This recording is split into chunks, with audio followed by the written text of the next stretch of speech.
Hi, I'm Dubber. I'm the director of Music Tech Fest, and this is the MTF podcast.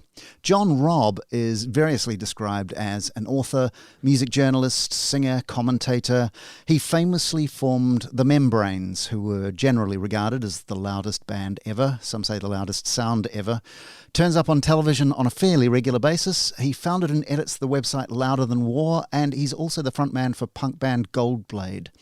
He knows an awful lot about music, and in short, he's seen a lot of changes in the music industry and all of the media and technology around the music industry. And to put it mildly, he has some thoughts about things. I turned on the John Robb fire hose at Expo North in Inverness. Buckle up. There was a list of titles on the projector behind you when you were doing your talk. Oh God, I never saw any of them. Author... journalist, broadcaster, musician, and this is a big long list. How do you describe what you do? Well, I'm actually really a musician. I mean, when I started, it was to be in a band. It was to make music and play music, and I still do that to this day. But what I found is if you're really into music, you can do all the other things anyway. I mean, if you always talk about music, so talking and writing about music aren't that far apart. Broadcasting your love of music and turning people onto things, describing stories, saying how things happened, being fascinated in all aspects of this whole 360 of pop culture, they're all the same thing. There's no difference, is there? You either play it or talk about it. So to me, it seemed perfectly natural to do all of them. When I started doing it in the 80s, becoming a writer as well as a musician, people thought it was really odd. But now it's completely normal.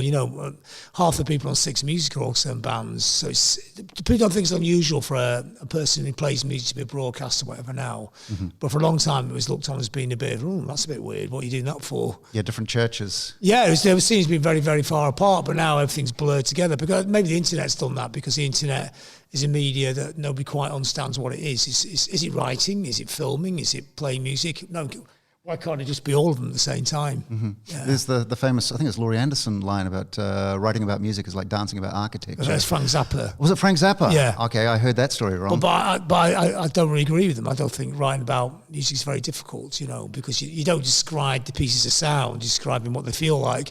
Because Frank Zappa was technically very, very gifted, but he never made any music that had any feeling in it. So he probably found it very difficult to understand things like feeling and empathy or whatever, or community. And I think those things are quite important when you're writing about music. What does it make you feel like personally? What does it make everyone else in the room feel like personally? The sound of it, the sight of it, even like we said before in there, what people are wearing, all those kind of aspects are really important in musical culture. Mm-hmm. But if you're just somebody who plays guitar all day long, you probably don't understand any of those things, do you? Do you make a distinction between musical culture and culture? No, I think they're all part and parcel. To me, music's the glue that holds all kind of interesting culture together. So you could argue the same with painting and theatre, but I'm biased. I'm heavily involved in music. Mm-hmm. So I find music, it's a lot of time it can be quite classless. It can permeate any aspect of society and culture. So like you could be an incredibly wealthy snob and you'll hear a song and it'll affect you in the same way as somebody's got nothing, And that's kind of like, a lot of that is the power of music. It's if it just comes seeping into this room now, your reaction would either be, oh God, turn that off, or it could be, oh, I'm so entranced by it, the Pied Piper of Hamelin or something. Well, turn it off or turn it up, I think. So a volume is kind of a really interesting volume's interesting, but I don't actually listen to things, unless I'm recording or playing, I don't listen to stuff that is that loud, Uh-huh. I don't think volume is the best effect you can play music. Obviously, you need it at a certain volume, about halfway up so you can get the punch out of it. But when you put it on full blast and it's hurting your ears like some people do, go, what is the point? Yeah, for sure. You don't need to play Motorhead full blast. They write great songs. Yeah, absolutely. So you're associated with a particular kind of music, though, more or less, or at least a particular territory of music. Is that sort of, these are your sort of cultural familiarities, or is it because you write what you know, or is it just sort of this is my lived experiences? I think it's because I grew up in a time, and a lot of people in my world were so heavily defined by punk rock. It did change our lives. But it wasn't all that I ever listened to, to this day I listen to lots of different types of music. I listen to classical music, I listen to Indian music. Music's like an adventure, isn't it? There's a lot of stuff that I really like in punk, and I'll listen to punk now and then, but I don't spend all day in that rabbit hole. I do deliberately not listen to things that I've listened to a lot, But every now and then, like I said about The Cure before, at Glastonbury they came on, it's just like, it reminded me how much I love that band. But but that's probably because they play one of the best gigs I've ever seen in my life, and I've seen a lot of gigs. So you do get taken back to that point of your own sort of creation. But I don't wallow in it for weeks on end. The advantage of being associated with a certain type of scene is that people will expect to go and talk about it in places. The disadvantage is that you're trapped in a little cage, aren't you? So, and I don't want to be defined by somebody else's movements, because punk, as much as we were part of punk, it was definitely 50 people in London and their scene. And I know all those people now, they're all my friends and things. But I don't want somebody who's 3 years older than me, who did something in 1976, to define what I think of my life and my culture. I have my own definition. I might have grown up in Blackpool, which is on the fringes of things. I might not be in the centre of it, but I've got a very, very strong sense of aesthetic, and I know what I like and I know what I don't like. And I don't need somebody telling me you shouldn't do this because it doesn't fit into my idea of what punk is. I go, well, I don't care. I don't care what punk is. I'm not a punk. I'll be something else. I don't need to be in the gang. I'm very much an individual person. There's certain aspects of it I really like, but it doesn't mean I've got to be tied down with the other aspects I'm not interested in. Well, the idea of punk has become very kind of mythical and almost commoditized in terms of this is what it stands for. This is the DIY ethic. This is the sort of 3 chords and a guitar and away you go, you form a band. It stands for so many opposite things. For some people, it was a very political movement. Some people it wasn't. For some people, like a band like the Ramones, 2/3 of that band, 3/4 of that band would be voting for Donald Trump if they were still alive. It wasn't quite this super right old movement that people think. Of course, the Clash had a sort of a vague sort of left-wing politic, but the Sex Pistols didn't really sing political songs. Their songs are more about a personal psychodrama of John Lydon, which makes them utterly fascinating. It's a psychotic. It's almost like a nervous breakdown when you listen to them. And in a way, that could be political. It's not party political. It's not manifesto political, but it reflects the feeling of the time. Britain felt claustrophobic. It felt like it was all going to blow up any minute. And this is what it feels like now, oddly. It's that same kind of feeling. It's a very claustrophobic place. There's no space in Britain. Yeah. Everybody's on top of everybody else, and everybody's always really angry about something. It's like Brexit. No one cared about anything about Brexit. 5 years ago, you say to the same people, do you want to be in or out of Europe? And they go, I don't know, I don't care. But now it's become this life-defining issue to split the country up forever. In 100 years' time, the country will still be split over it. It's 2 different Britons now. It's trying to squash into one island. And but punk kind of caught that feeling, but an older version of it, that very claustrophobic, pissed offness of Britain. Right. And I like punk, but if I had to define myself, I would define myself more as a post-punk person. Right. I'm part of that generation who was totally captivated by punk, tried to do their version of it and came out completely wrong and different. That's what post-punk was. We never learned to play music properly. The original punk bands, they all did covers. They learned to play properly. They wrote verse, chorus. They were great bands. I love that music. Mm-hmm. But the bit I'm fascinated in is the people that came afterwards could just play one riff and a bass for 10 minutes and just about trying to make a verse and a chorus, having no idea how to do it, but somehow making that into music. And I've always been really interested in that. But to this day, I've been playing music for 40 odd years and I still can't play a cover version. I just make music in my own language, and that was the definition of post-punk, really. Well, for me, I missed punk, I reckon, by about 2 years and 12,000 miles, growing up on the other side of the planet, but also it was everybody's older brother who had the punk records. But what I appreciated from punk was this idea that nobody should feel like they shouldn't be allowed to play music. And I think that sort of all the lessons of punk, this idea that music is something that everybody can kind of participate in, I think is a really interesting. It's great everyone participates in it, but I don't want to listen to it all. No, of course. I think it's brilliant if you can find something when you play music with your friends, and it's a brilliant bonding thing, and it's an incredible feeling. But please don't send your very average demo tape to every single person on the planet. You know what? Not because of me, but you're in the way of the genuine talents. They're probably a bit more timid and disappear in the background. Somehow, if I want to hear those people, but as a writer to this day, the avalanche of information just gets bigger and bigger and bigger. Although I would argue that as a writer about music, it's probably your job to act as my filter.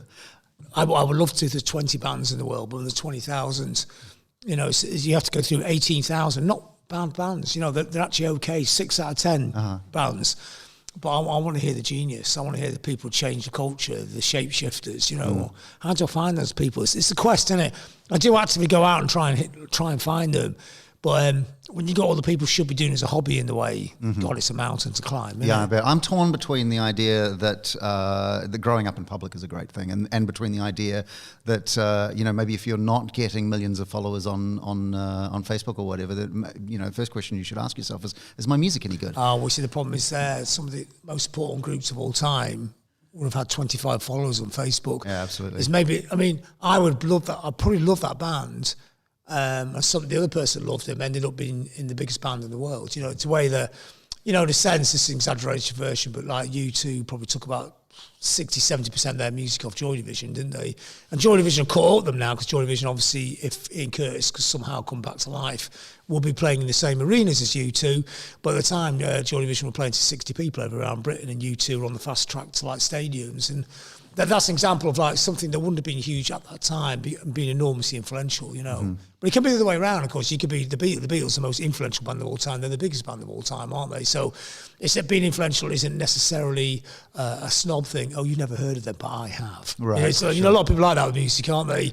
But sometimes the biggest band in the world can be the best band in the world. Because you've been quite a champion of some of the biggest bands on the planet too. Yeah, I'm not a musical snob. I have no filter. I just like what I like. I don't care if it's uncool. I mean, like we talked about ABBA a minute ago. And I know ABBA are actually quite cool to like now. But for years I loved ABBA. Not the albums, because they're a bit more cabaret. But some of the singles are fantastic, emotional pieces of work. Really brilliant tunes in them. Just great, really great songs, aren't they? The way they're made and that. Yeah. But at the same time, I can listen to Swans, who are actually getting more popular now. But I mean, I could listen to really heavy noise or total pop. I just see all his music. I don't filter it all out thinking, I better not tell people like that because they might laugh at me. I don't really care what you think of my musical taste. I don't care what your listeners think. I don't care if you think I'm trying to be cool or uncool or anything. I like what I like. And as I'm getting older, I haven't got the time to waste to listen to stuff I don't like. I find it really interesting that you said that one of your favourite gigs of all time was one that just happened. And there's not something that sort of you're nostalgic about from 30 or 40 years ago, even though it's kind of like a heritage act. But what is that relationship between nostalgia and music taste?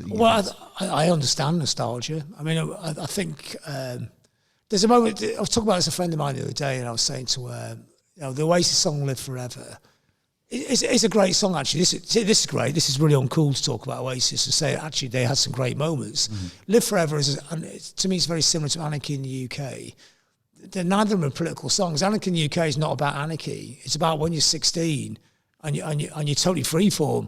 You stay up for 3 nights. You do crazy stuff. You take loads of mad drugs. You cop off for really nice girls and all that. It's the best days of your life. You know it at the time, don't you? You know that one day this is going to stop. You're going to have to grow up and be responsible and a bit bored, live in the suburbs, and always at the back of your mind is that little nibble, that 3 months, maybe if you're lucky, 3 years, total freedom when you were going to live forever, or your life was anarchy in the UK. So when those groups reform, you go back to get that 2 hours. And for 2 hours, you get the same bunch of mates you hung out with, and they're all like older dudes now. Mm-hmm. You go down to this gig, and you go back to that moment of time when you felt so alive and so free. And to me, some of the greatest political music ever written creates a space for that to happen in. Isn't that the most powerful political statement you can make? Politics and music, and it's great. I mean, I'm a left-leaning person, but I don't want manifestos from bands. I want people to say, you are totally free. This is the moment of time when this, you'll never feel as good as this. That's a powerful political statement, because really, in a perfect world, everybody should feel like that all the time, shouldn't they?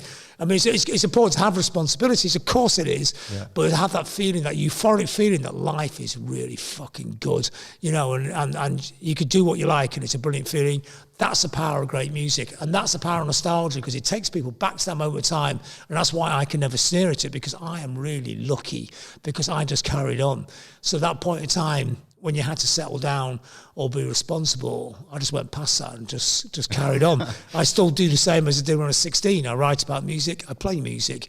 Sometimes it's a struggle, sometimes it isn't, but I'm in that position where I am permanently in anarchy in the UK. It's interesting. I totally get the whole thing about the greatest music of your life is whatever you're listening to at sort of 15, 16 years old, but I cannot personally think of anything worse than going back to being 16 years old again. No, but that point in time when you were 16, you had that freedom to do what you wanted. Yeah. In a way, but your mum and dad would maybe tell you off or whatever. Yeah. But it didn't matter. You didn't have to bother about having a house or a mortgage. You just went back to your mum and dad's house and just went up to your room, whatever. Yeah. that moment in time when the first time the culture hits you full in the face, it's an amazing feeling, isn't it? The music sounds amazing. Everything looks amazing.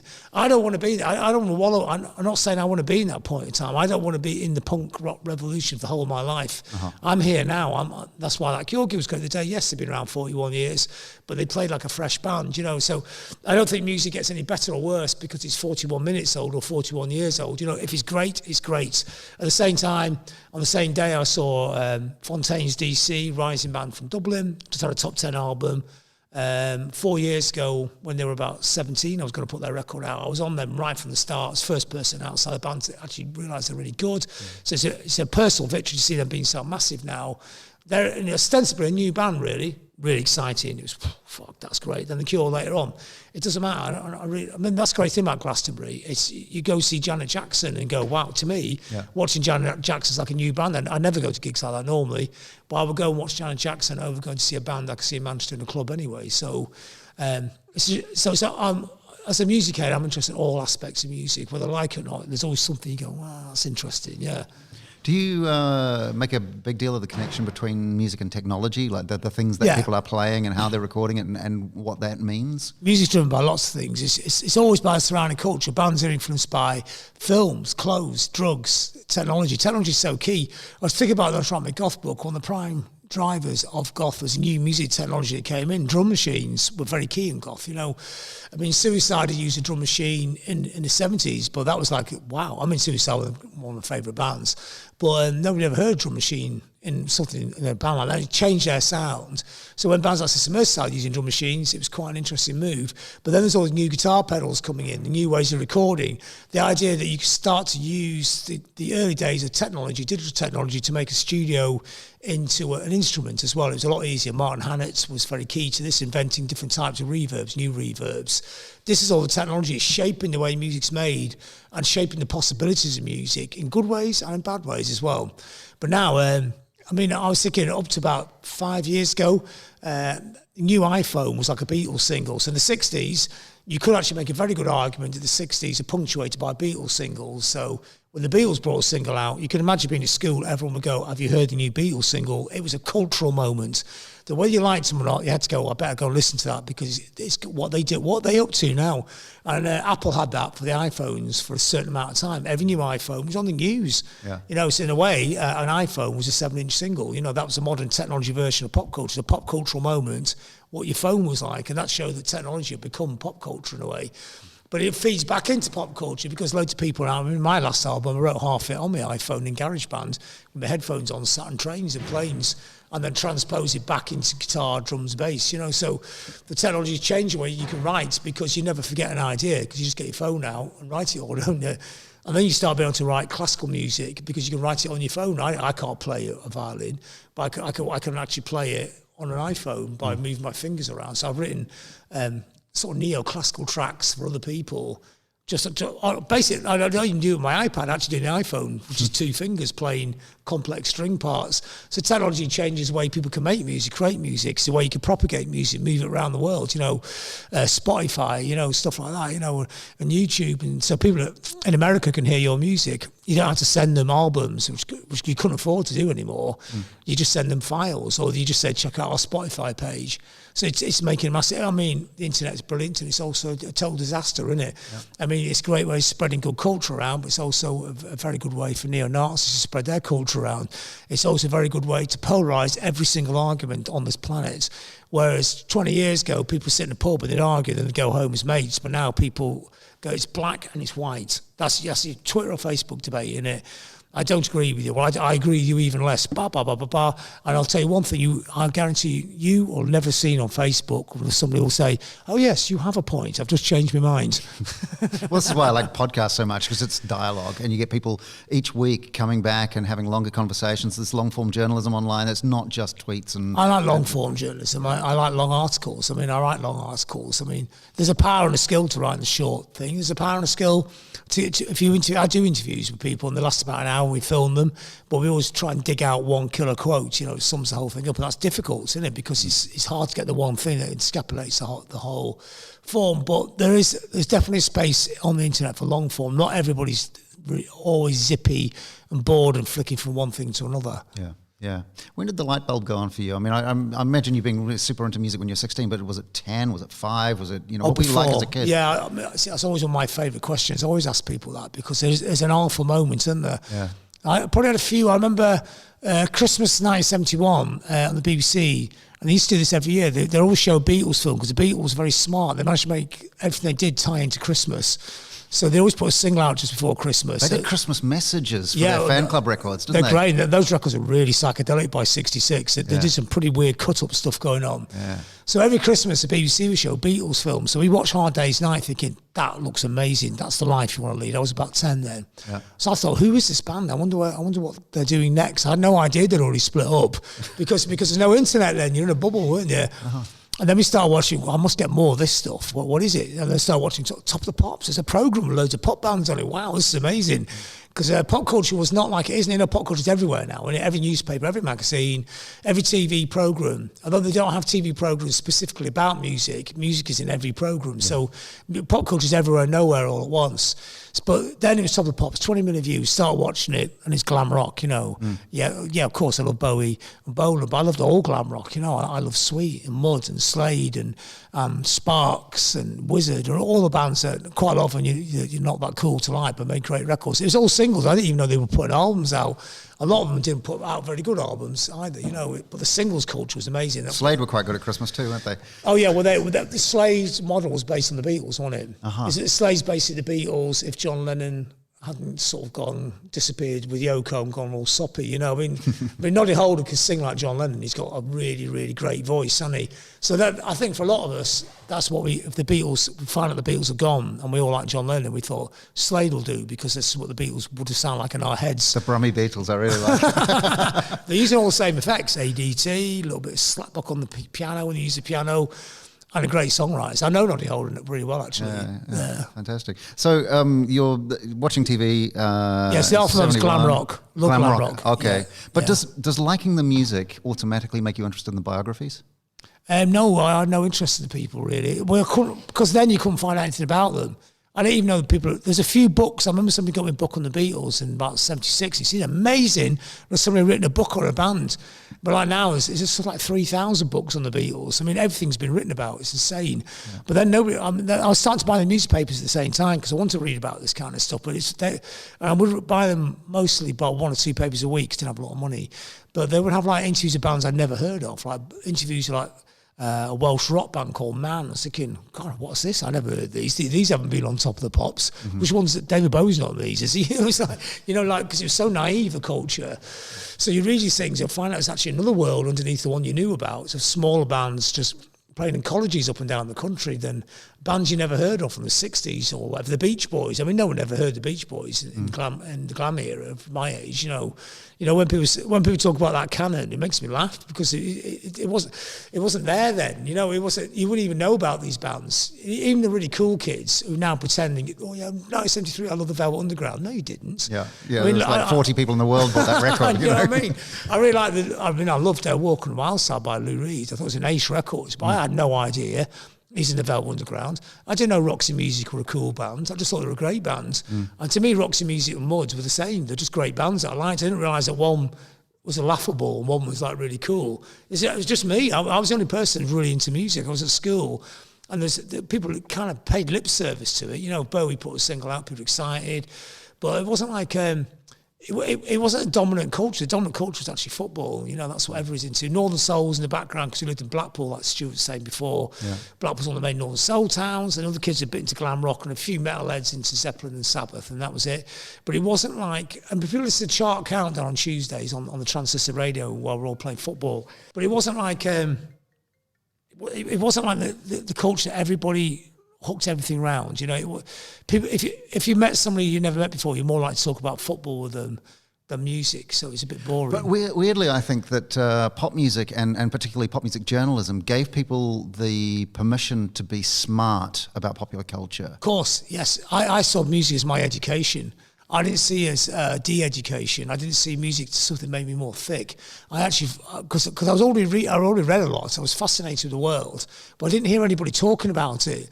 Most people you see on TV, or which is the other big medium, actually probably was the biggest medium, they're experts in their fields, but there's other stuff going on there, and you couldn't hear about it. But when you read interviews of people like David Bowie, whatever, you think, well, these people are fascinated. They know stuff. Now, I was so naive. I thought these people had the wisdom. I thought I heard about the counterculture by 75. I thought there's a whole other way of living out there. There isn't the way that we're living. All those themes are so commonplace now. The world is going to hell, and we're going to poison the world. Blah blah blah. I was into all this stuff in 75. I was reading about it and that. But the only people who ever saw talk about it was people in pop culture. It's a very underground pop culture thing to be interested in, and I was fascinated with all those themes. And put in quite a dark, negative kind of ways, which maybe I was primed for punk rock. I mean, when punk rock turned up, it was like, whoa, this is it. These are my people. but punk rock was basically loads of nerdy, lonely kids up and down the country who felt out of step with everybody at school. No one else at school was thinking what I was thinking, not because I was dead clever or anything, just because I got fascinated in it. And when the punk bands came along and they started doing interviews, you're thinking, whoa, this is the stuff I'm thinking. I think the world is fucked. I think everything is crazy. Blah, blah, blah, blah.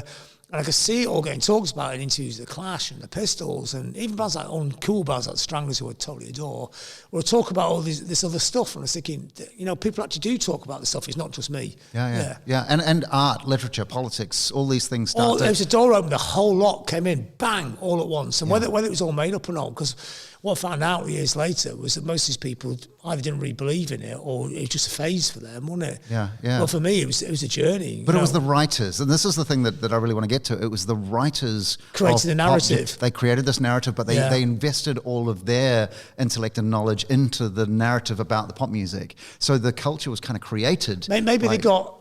Joe Strum was obviously a very clever, quite fucked up, fascinating character, and they just added some stuff on top of that. Then he goes, oh, that's interesting, I'm going to go with that. So it's a self-fulfilling whirlpool, isn't it? You keep chucking things in and it keeps changing colour.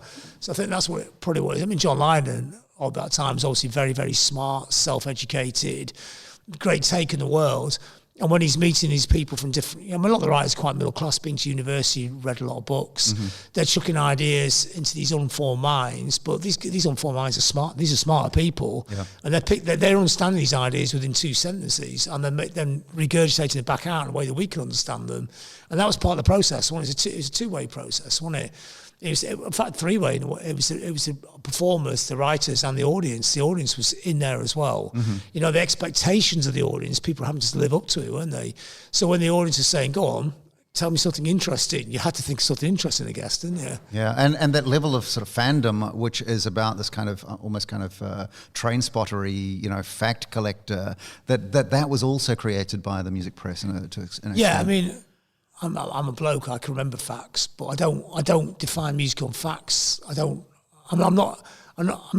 like facts, but I like emotions more. I like emotional writing. I like the feeling of things. I think punk was incredibly emotional. When you get old people talk about punk now, old dudes my age, they get very misty-eyed. It's quite interesting to watch. People talk about the Clash of Joe Strummer, and it's a very emotional subject because he meant so much to so many people. And when he died, people were in tears, and I've never seen that before in punk. It was powerful, So I was thinking this the other day because a lot of friends of mine are dying, everyone's getting older, people dropping off from cancer here and there. And I wrote a little thing about a friend of ours, this woman who died in Manchester, and I was just saying, it's sad and that, and I did a little thing about life. I was thinking, punk rock used to be a celebration of life, live forever, Anarchy in the UK, that moment when you're free, life's going to last forever. And now punk rock is everyone's epitaph. You go to a funeral, they play the punk classics, don't they? And it's tainted with this sadness now, and it's the end of our lives music, isn't it now? Where it used to be the beginning of our lives, and it just seemed like 2 weeks ago in between. Yeah, it's crazy. That feels like a book that needs to be written. I'm not scared of death, and bring it on. I'm not scared of getting old. I'm 60 in 2 years. Bring it on. It doesn't scare me, but it's interesting that your culture shifts slightly to match that kind of feeling, isn't it? Yeah, interesting. And it feels like that's the journalism that I guess that this sort of generation can do now, is growing old with a fandom, growing old disgracefully as the saying goes. You find that when your writers get older, you can embrace a lot of emotions you probably couldn't embrace when you were younger. You're not scared, or saying stuff makes you feel something, when you're in your 20s, especially a man from the north of England, you never admit to anything emotional. That's what you had. That's why the bands, North England had so many great bands, because bands like Joy Division could articulate what people felt like, but it was in a band. But if you went in the pub and said all that, people go, "Whoa, what are you going on about? Shut up." But if it's a band, people go, "Okay, that's what I feel. I feel melancholic. I feel depressed. I feel sad, but I can." He's singing it for me. That's embracing it. Is that part of the power of music, the sort of being able to express emotion where the words run out? Of course, yeah. The words are almost incidental. I mean, actually, a lot of Joy Division words don't sing about the topics that you think Joy Division sing about. Some of them are about nicked out of war books, aren't they, and stuff, But it's the way he sings them. He can sing anything. You sing the phone book and you go, I know what he's feeling. And then the music, it was perfection, that band. Every instrument's matching the mood, even the drums. The dislocated drumming's matching the dislocated emotions, isn't it? And they didn't even know they were doing it. They were standing in a room playing, and to this day, Peter Hook will go, I don't know where it came from. And he doesn't. He just stands there and they're all egging each other along, but in the subconscious, they're just playing, and you don't even know what everyone else feels. No one talks about it. Mm-hmm. You're just playing, and it just kind of meets in the middle. The Doors talked about this communal mind. It's a powerful thing, isn't it? When you're in a band and you're playing and everyone clicks, God, it's magical. Is that still happening? Is it something that 16-year-olds now have access to? Of course, yeah. I mean, music culture didn't stop because you got to 27. There's as many. Go and see Fontaine's DC. It's so intense. That guy is on that trip. I hope he's okay. He's a very intense young man, and I hope he'll be all right in the end. I don't like to see people destroy themselves in music. I saw it happen to Kurt Cobain almost firsthand.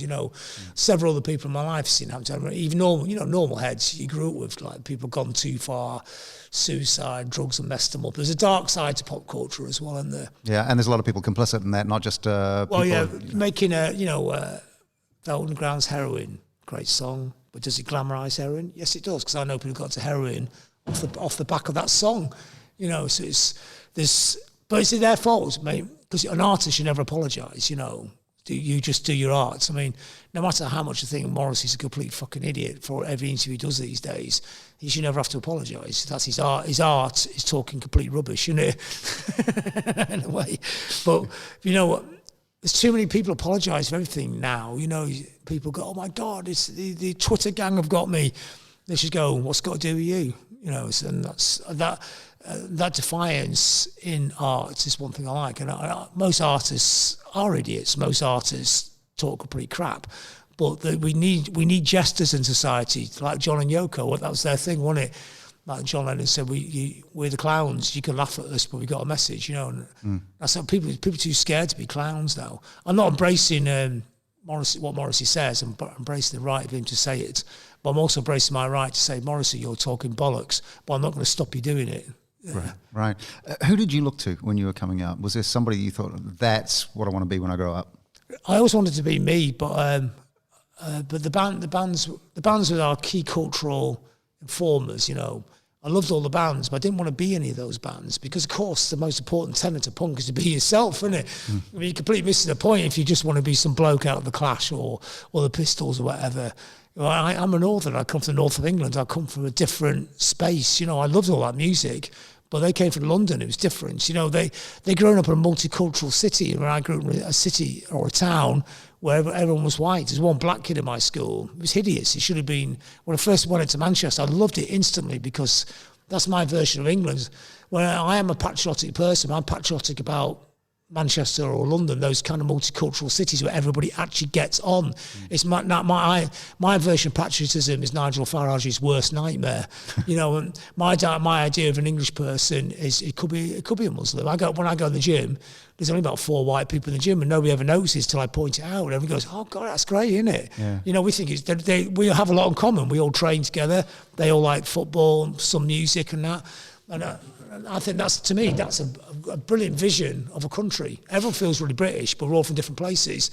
That's something to be patriotic about. We get on, no matter what they'll tell you in the Daily Mail or in the papers or all the media, we actually all get on pretty well out here. It's only people like Farage and all the shit stirrers. Multicultural society never works. So fucking come to Manchester. It works perfectly. If you said to people in Manchester, you live in a multicultural society, they go, do we? I never thought about it. Because you don't think about it, you just walk down the street.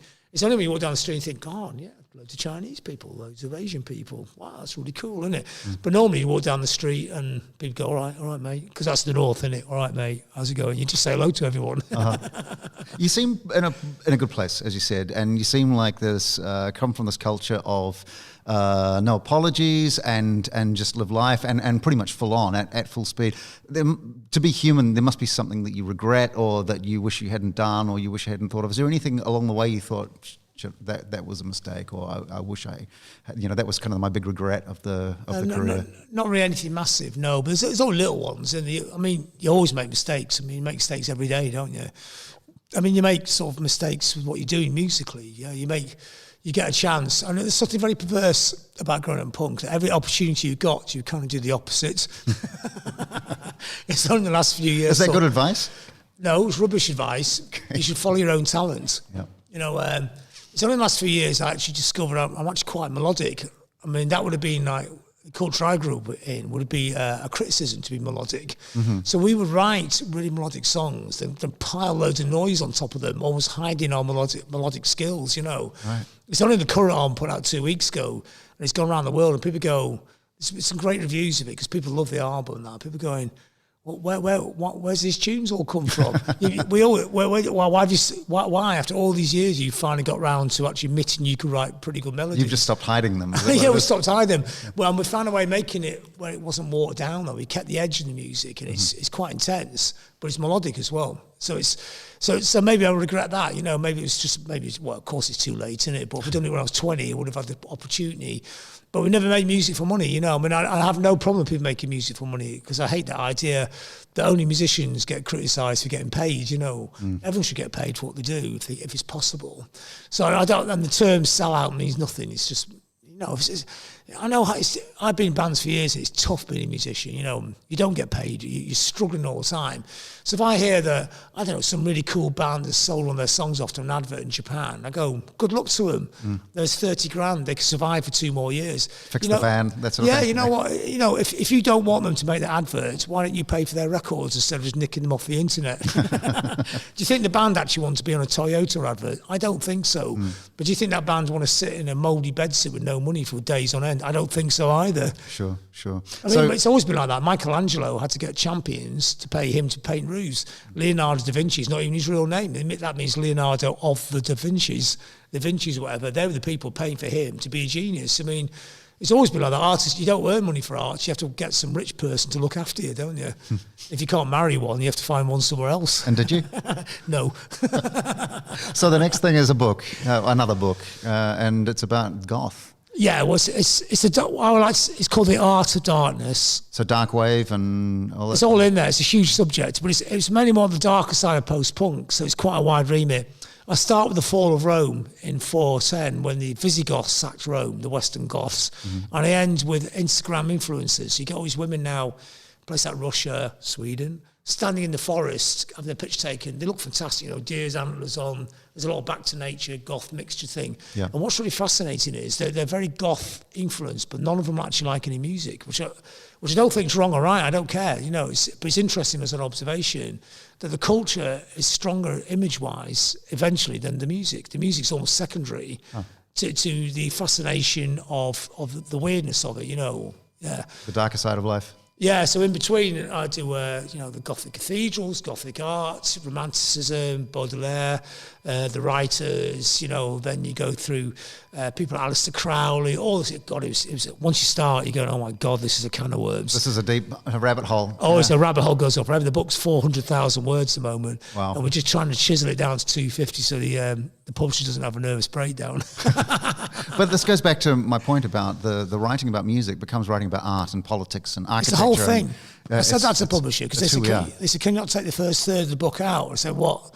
Without the Gothic cathedrals, you don't have the word Gothic. Without the Visigoths sacking Rome, there's a line here. Yeah. And it's quite a fascinating line. And also, I liked all the idea that Europe has always had a fascination with dark. It's inclement, it's melancholic, the weather's damp.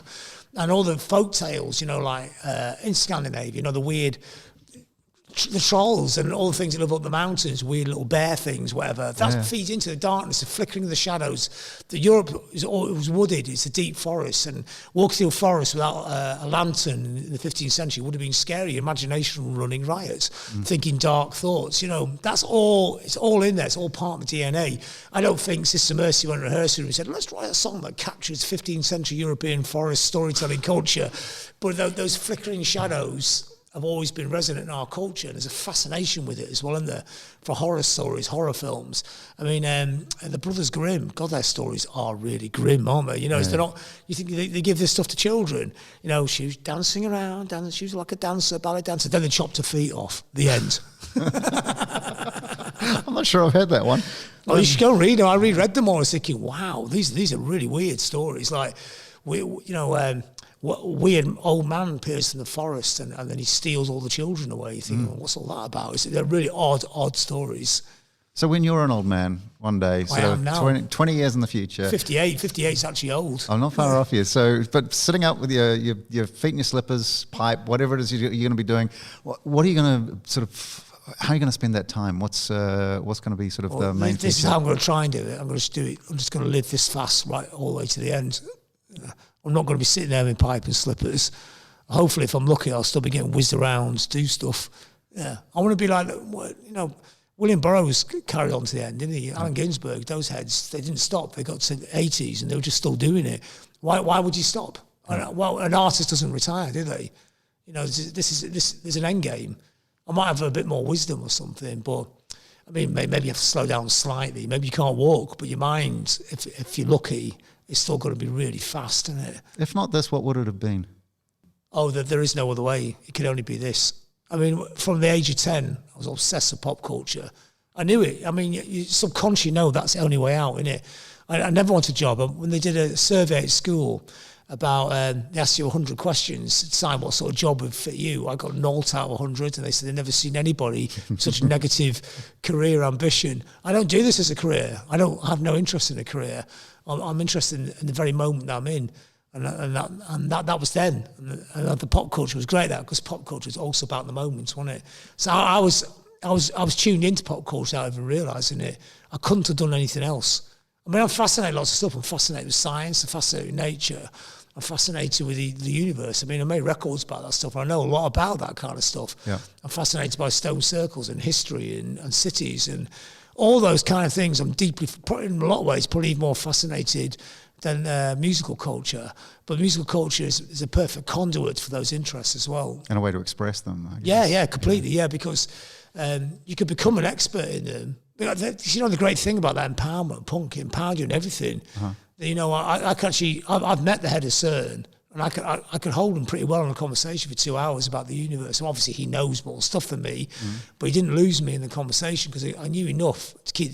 I didn't go, oh my God, it's doing my head in.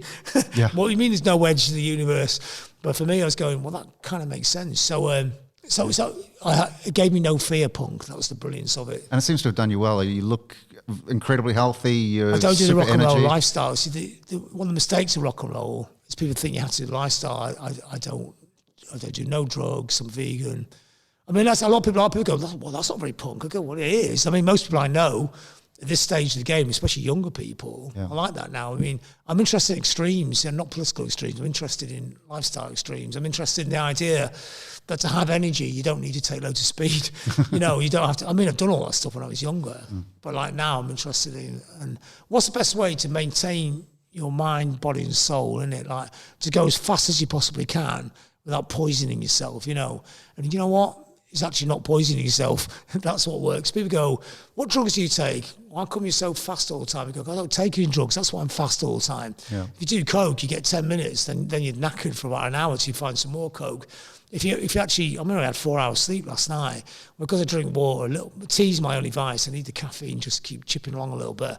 But I eat well. I don't eat shit. If you eat shit, you become slow. I mean, I'm interested also. If people give me information, I meet a dietitian. I go, what's the latest? What's the latest thing that works really well? Because I want to maintain it. I want to get to 90 and still be on it, buzzing, feeling good. I appreciate stuff as well. You walk down the street and I look at the trees, the tops of trees, the tops of the buildings. Walking down here is amazing. I'm looking at the river, seeing what's in the river. I don't walk around with my eyes shut, Everything's amazing. If a ladybird lands on your hand, you look at it and you go, wow, what amazing construction, Stuff like that is good for the soul, it's good for the mind, isn't it? I'm not locked into music. I mean, I love music, but I'm not just locked into thinking about it, and that's the only thing in the world and that. John, I feel like I've been on a roller coaster. Really appreciate your time. No, thanks for yours. That's punk orator and professional out loud thinker John Robb, and that's the MTF podcast. If you enjoyed, please like, share, rate, review, and we'll catch you next week. Have a great one. Cheers.